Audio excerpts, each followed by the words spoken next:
Okay, everybody ready for this? The claim I'm responding to today is that the CSU system lacks fiscal resources to support the CFA tentative agreement without compromising its budget and fiscal responsibility. And the supporting claims for that argument were, number one, we're still recovering from a recession. Number two, the budget reserve shouldn't be used to cover salary increases. And third, the budget proposal does not allow for a 5% salary increase. And so what I'm going to do is explain why the first two claims are irrelevant, the last claim is wrong, and I'm going to provide some counter evidence to the claim. So my response to the first part is the information concerning the recovery from the recession is irrelevant because it explains why there might be a strain on the budget, but it doesn't explain how much strain there is on the budget and whether or not there actually is money there to allocate to the tentative agreement. And then my response to the second point, that the budget reserve should not be used to cover salary increases, is, well, I actually agree with this point, that they shouldn't use the budget reserve, but that doesn't actually explain whether or not there is money in the budget itself to pay for the salary increase, because that's a yearly payment and this is a one-time thing. And then the third claim, that the current budget proposal doesn't allow for a 5% increase in salary, is where the actual argument happens. And so the first piece of evidence that was provided for this claim was that Governor Jerry Brown is only increasing state funding for higher education by 2.9% next year, and it only allows for a 2% faculty salary increase. And my response to this is that a 2.9% salary increase, or 2.9 increase to general education in general, doesn't reflect the CSU increase, which is actually about 4.5%.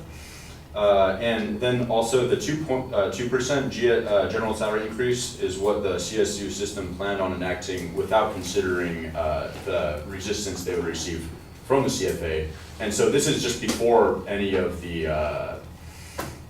negotiations happened, so that was just their plan if they didn't have to bend to the will of the CFA. So it doesn't say whether or not there is money there or not. And then the second evidence that was provided to say that the current budget proposal doesn't allow for a 5% salary increase is that they said that the CSU CFA's fact finders report finds that the university does not have the funds to pay the CFA demands, especially this tentative agreement.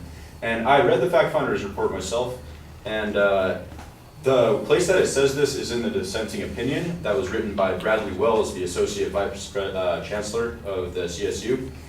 And so he's kind of a biased source to go to in terms of how much the CSU should be paying, because he's always going to say the least amount possible, because that's part of his job, to be on his side of the fight.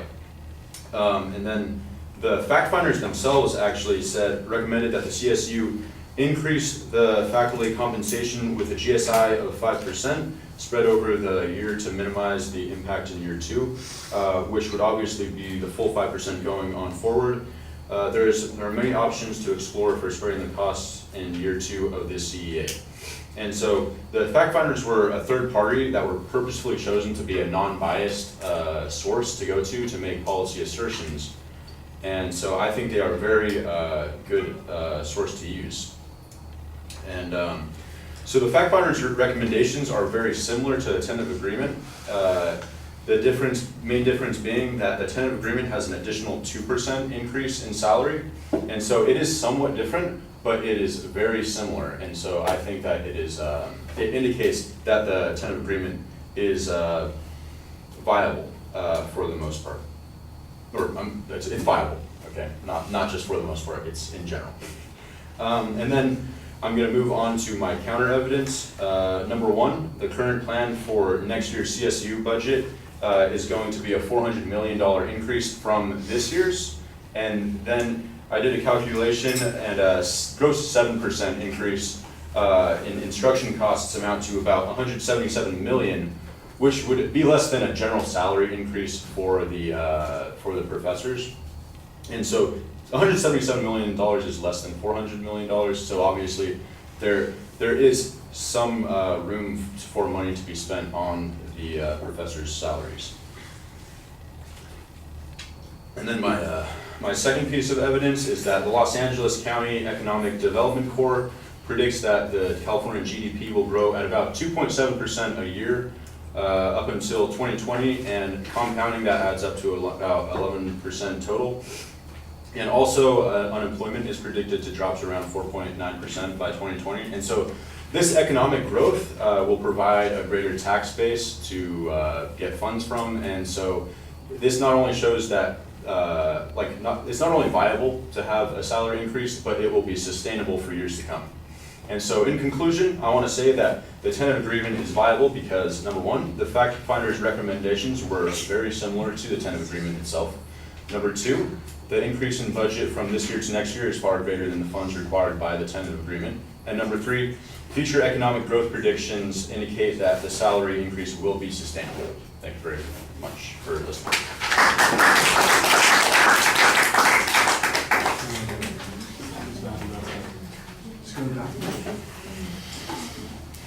It's close.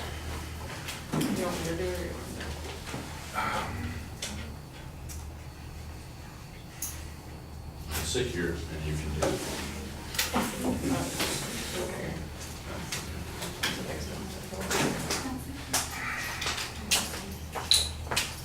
Do you want to say anything if they're close to going over, or are you going to notice? No, that's okay. I'm watching the time I'm just also. making sure. I'm watching the time also. You're just backup, basically. For them. It's hard for me to give time signals while I'm taking notes.